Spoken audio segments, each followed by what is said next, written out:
네, 부산 연재 출신 이주환 의원입니다. 우리 성인모 장관님과 관계 공무원 여러분 수고 많으십니다. 우리 장관님께서는 우리 산업통상 에너지 관련해서 여러 가지 전문적으로 업무를 많이 해오셔서 우리 노무현 정부 때도 국정상황실에 근무하셨고 또 그때 또 전력수급 기본계획 담당도 또 자리를 옮겨서 하신 걸로 알고 있습니다.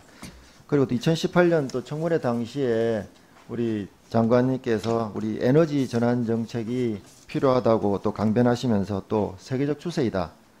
또 2022년까지는 이러한 에너지 전환 정책으로 인한 국민들의 부담을 주는 전기요금 인상 요인은 거의 없을 것이다. 라는 그런 전문가적인 견해를 저는 들었다고 생각을 합니다. 그리고 마지막에 제가 좀 마음에 걸리는 것은 이런 에너지 전환 정책이 맞다. 이 방향으로 가야 한다. 그리고 강하게 드라이브를 걸어야 한다는 이 주장을 하는 정부가 국민의 선택을 받았다. 국민들이 원하는 것이다. 그렇기 때문에 이 에너지 전환 정책을 이 신재생 에너지 위주로 탈탄소 위주로 이렇게 끌고 가야 된다. 뭐 탈원전까지는 이야기하지 않겠습니다. 워낙 또 쟁점들이 많으니까. 그래서 제 의견을 먼저 이 말씀을 드리자면 이 여야 이념을 떠나서 이 신재생 에너지 너무나 희망적인 단어입니다. 탄소 없이 깨끗한 에너지를 공급을 받아서 안전하게 국민들이 사용을 할 수 있다면 누가 반대를 하겠습니까? 하지만 신재생 에너지를 정책을 추구해 감에 있어서 그의 정책의 방향이라든가 그리고 그 속도를 너무 과속을 한다든가 그리고 이 운전대를 잡는 사람이 운전을 잘못하게 되면 우리가 가고자 하는 목적지에 도달을 못합니다. 한마디로 엉뚱한 데를 가게 되는 거죠. 경험하지 못한 곳으로 이 정책 방향이 흘러갈 수가 있다는 걱정스러운 말씀을 한번 드리면서 어떠한 이 사례가 있었는지를 말씀을 드리고 그에 대한 장관님의 견해를 듣도록 하겠습니다. 저번 우리 전체 회의 때나 이렇게 말씀을 드렸지만 이 태양광, 특히 산지 태양광의 이 난개발 문제로 인해 가지고 우리 환경보호지역이라든지 생태적으로 정말 민감한 지역에 지금 무분별하게 설치가 되고 있습니다. 장관님 여기서 그 글씨가 안 보이겠죠? 이 PPT 준비가 됐나 모르겠네.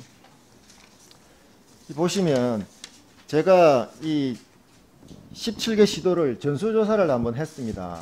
그 전수조사를 지자체에다가 이 산지 태양광이 설치된 곳이 몇 곳이나 있는지 보니까 제가 파악한 곳만 최소 전국에 272곳이 환경보호지역이나 산사태 1, 2등급 지역, 뭐 야생 생물보호구역 등 이런 지역에 면적으로 따지면 축구장 한 300개 가까이가 들어갈 수 있는 면적들이 이렇게 태양광이 설치가 되어 있습니다.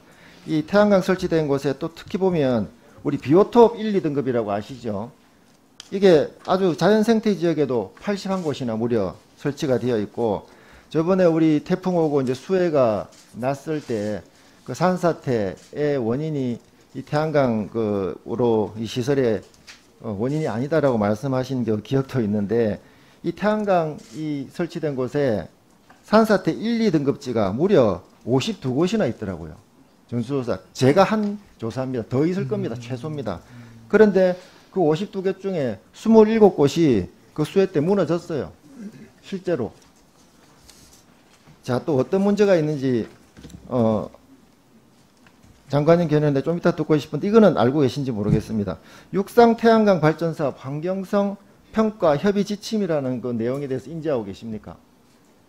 글자가 작아서 이게 잘 안 보이시죠? 네네. 그 내용은 전체적으로 보면 이러이러한 곳에는 태양광 발전 시설을 설치를 하지 마라는 환경부야 유역 뭐 지방환경청 등의 의견 그런 지침을 받아서 설치하라는 것인데 이게 지자체하고 공유가 안 됩니다. 지자체는 지자체대로 허가를 내주고 지금 이 산업통상자원부에서도 이게 컨트롤이 안 되는 것 같아요. 한마디로 사각지대가 생기는 것인데 이로 인해서 짧은 기간 3년 동안 난개발이 참 많이 됐고 우리 후손에게 물려야 될 아름다운 경관과 이 산림들이 훼손되는 문제가 발생했습니다. 그래서 우리 장관님께서는 이 전수조사에 이 한 절반의 시도가 자료 제출을 제대로 하지를 않더라고요. 그러니까 파악한 것만 이 정도니까 한번 요 자료를 전수조사를 한번 하셔서 저에게 뭐 종합국방전이라든지 최대한 빨리 좀 제출을 해 주시기 바랍니다. 예, 의원님, 이 산지태양광은 사실 환경부하고 이제 지자체가 소관 사항입니다. 그래서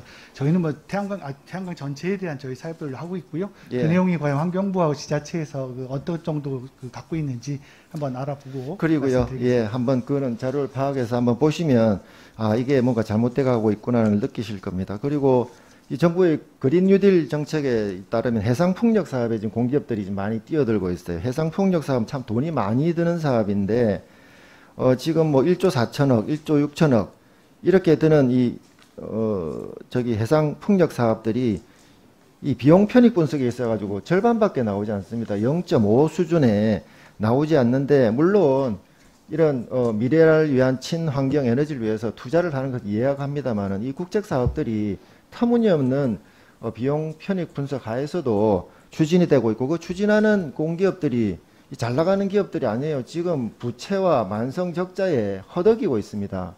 그런 기업들이 이런 걸 추진한다는 데 대해서는 정말로 정책에 대한 세심한 속도 조절도 필요하겠고, 방향성도 좀 한번 살펴보셔야 할 것 같습니다.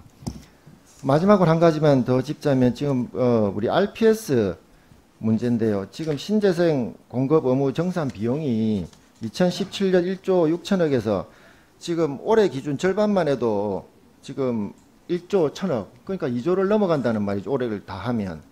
그래서 추산을 해보는 자료를 봤더니만 한 2024년 정도 되면 4조 2천억 정도의 정산 비용이 발생을 하게 됩니다. 물론 신재생 에너지 보급을 확대하기 위해서 노력을 하시는 부분을 알겠지만, 이 너무 급하게 악셀을 밟게 되면은 이 RPS 정산 비용이 이 공기업의 이 재정 부담으로 들어가게 됩니다. 특히 한전 같은 경우는 RPS 정산 비용 하고 나면은 이 전기 요금으로 받아야 되지 않습니까? 결국 전기 요금이 오르게 될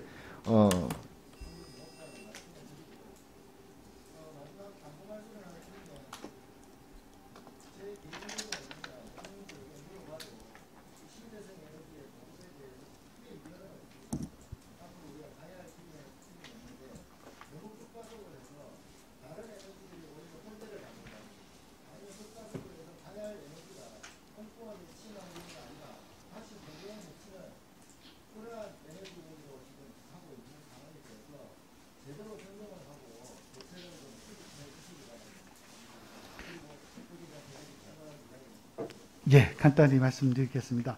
그 말씀 주신 것처럼 저희 산지 태양광에 있어서는 추진함에 있어서는 저희도 그런 문제점 알고 있기 때문에 저희 정부가 2030을 발표하자마자 사실 산지 태양광에 대한 가중치도 줄이고 25도로 갔던 걸 15도로 다시 내리고 이런 보완 조치를 해서 요새는 거의 산지 태양광이 새롭게 인허가가 되고 있지는 않습니다. 그러나 말씀 주신 것처럼 이미 설치되어 있는 것들의 문제점, 지금 현재 공사되고 있는 것들의 문제점들이 있기 때문에 이에 대한 안전 조치는 저희들이 아주 강화해서 주의해서 앞으로 실행해 나가겠다는 말씀 드리겠고요. 신규로 설치되는 문제에 대해서는 굉장히 엄격하게 저희들이 보겠습니다. 그래서 잘 만들어 나가겠다는 말씀 드리고요. 두 번째 말씀을 주신 이 BC 분석과 관련 저희들이 우리 공기업들이 이 BC 이 풍력 사업이나 에너지 사업을 할 경우에 예비 타당성을 고칩니다. 그것이 세 가지 기본적인 그건데, 하나가 이제 BC 분석이라고 해서 사회적 비용까지 우리가 함께 고려한 분석, 또 하나가 여러 가지 어떤 정책적 타당성을 갖고 있는지, 또 하나가 뭐냐면 수익성, 현금 흐름상으로 이게 과연 괜찮은가라는 것입니다. 그랬을 때 지금 말씀 주시는 여러 가지 좀 내용에서 이 기준에 다 포함되는 것만 우리들이 하고 있지, 이 자체가 사회적인 비용까지 고려한 사업의 정당성, 또 우리 현금 흐름에 있어서의 문제가 없는 그런 사업을 현재 주로 저희 사업만 현재 예비 타당성 통과를 500억 이상인 경우에 들어가서 저희들이 추진하고 있다는 말씀을 드리고, 앞으로 그런 내용들이도 좀 더 좋은 내용들이 갈 수 있도록, 사업들이 할 수 있도록 노력하겠다는 말씀 드리겠습니다. 그리고 RPS 문제를 말씀 주셨는데, 우리 공기업이 부담을 가지고, 공기업의 그런 부담은 우리 한전이 다시 또 줌으로 인해서 공기업에 대한 직접 부담은 아닙니다. 근데 이 RPS 비용이 지금 늘어나고 있는 것만은 확실한데요. 사실 보면 우리 태양광 재생에너지 증가에 비해서 이게 많이 재생에너지 비용이 급속하게 줄어들에 따라서 생각보다는 사실은 예상보다는 적게 되고 있습니다. 이것이 이제 페러티가 이제 좋아지고 있다라는 내용이기도 합니다. 그래서 저희들이 이 RPS 비용이 우리 공기업에게 직접적으로 부담이 되지는 않도록 만들고요. 또 좀 더 많은 이주적 분야의 기술 개발과 또 비용 절감 노력을 통해서 좀 더 확산할 비용이 적게 될 수 있도록 노력을 하겠다는 말씀 드리도록 하겠습니다. 네, 수고하셨습니다. 다음은 고민정 의원님 질의하시겠습니다.